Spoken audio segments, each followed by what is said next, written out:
बिस्मिल्लाहिर्रहमानिर्रहीम। अस्सलाम वालेकुम। आज मैं आपके साथ ज़बरदस्त सी भिंडी की नई रेसिपी शेयर करने जा रही हूँ। जैसा कि आपको मालूम है कि भिंडी का सीज़न है और इस सीज़न में हमें ज़रूर भिंडी का इस्तेमाल करना चाहिए, जो कि हमारी सेहत के लिए बहुत फ़ायदेमंद है।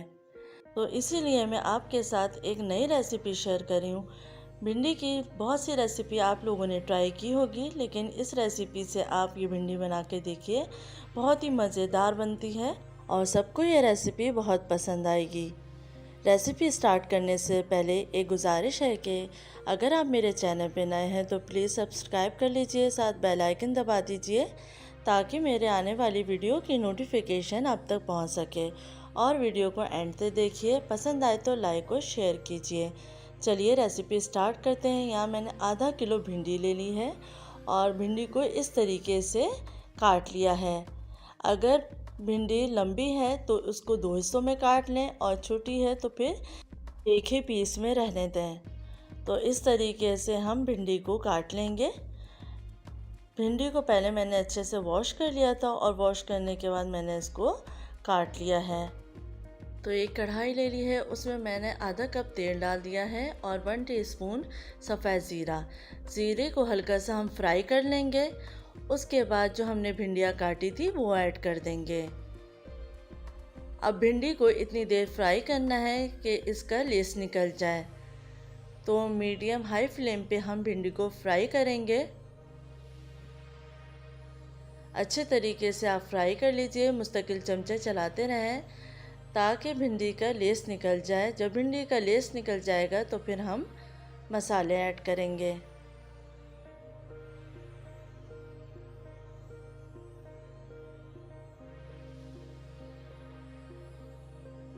तो भिंडी को मैंने अच्छे से फ्राई कर लिया है, इसका लेस निकल चुका है। अब मैं इसमें ऐड करने जा रही हूँ हाफ़ टी स्पून नमक,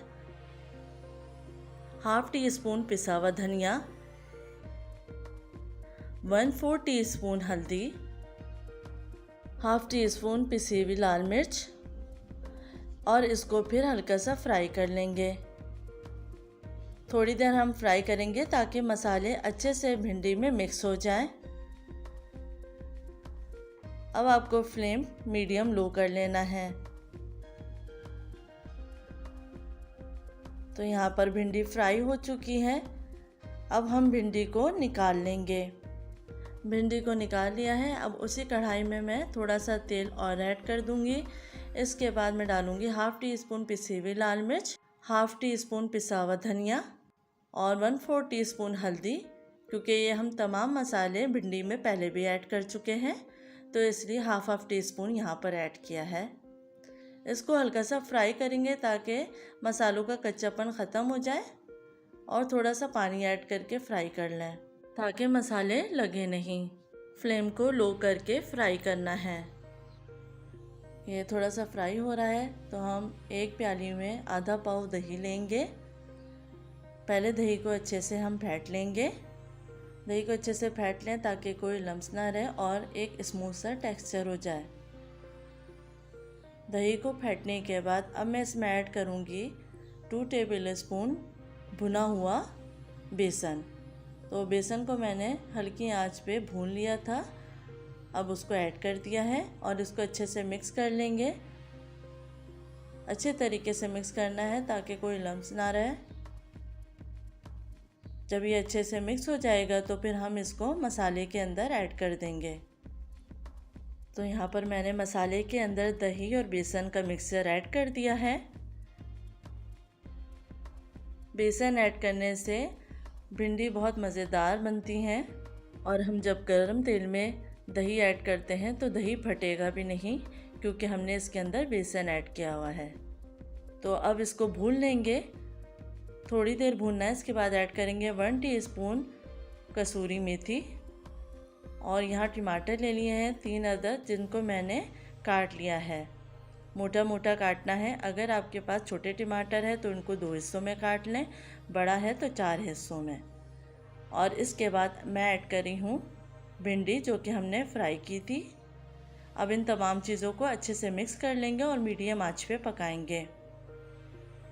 अब हमें इतनी देर फ्राई करना है कि मसाला अच्छे से मिक्स भी हो जाए और भिंडी गल जाए। अगर भिंडी में कोई कसर रह गई है तो हमें भिंडी को फिर इस स्टेज पर अच्छे से गलाना है। तो आप देख सकते हैं मसाला अच्छे से भुन रहा है मीडियम फ्लेम पर।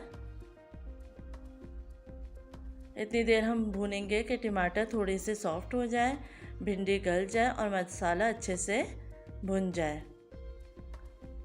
अब मैं इसमें ऐड करने जा रही हूँ सौंफ। तो सौंफ को मैंने कूट लिया था, 1 टीस्पून सौंफ ली है। सौंफ ऐड करने से भिंडी में बहुत मज़ेदार सा टेस्ट आ जाता है, तो आप इसको ज़रूर शामिल कीजिए। अच्छे से मिक्स कर लेंगे और थोड़ी देर हम इसको पकाएंगे। बहुत मज़ेदार सी ये भिंडी बनती है। इस रेसिपी से आप ज़रूर बनाइए। मैंने भिंडी को टेस्ट किया है तो मुझे नमक कम लग रहा है, 1/2 टीस्पून मैंने नमक और ऐड कर दिया है। और यहाँ पे मैं ऐड करने जा रही हूँ 1/2 टीस्पून चीनी। चीनी ऑप्शनल है। अगर आपका दही खट्टा ज़्यादा है और भिंडी खट्टी हो रही है तो आप इसमें चीनी ऐड कर दीजिए, वरना फिर रहने दीजिए। चीनी ऐड करने से बहुत मज़ेदार सा टेस्ट आता है। और थोड़ा सा फ्राई करने के बाद अब मैं इसको डिश आउट कर रही हूँ। तो आप देख सकते हैं ये मज़ेदार सी भिंडी तैयार हो चुकी है। उम्मीद है आपको रेसिपी पसंद आएगी। अपना ख्याल रखिएगा, फीडबैक देना मत भूलिएगा। अल्लाह हाफ़िज़।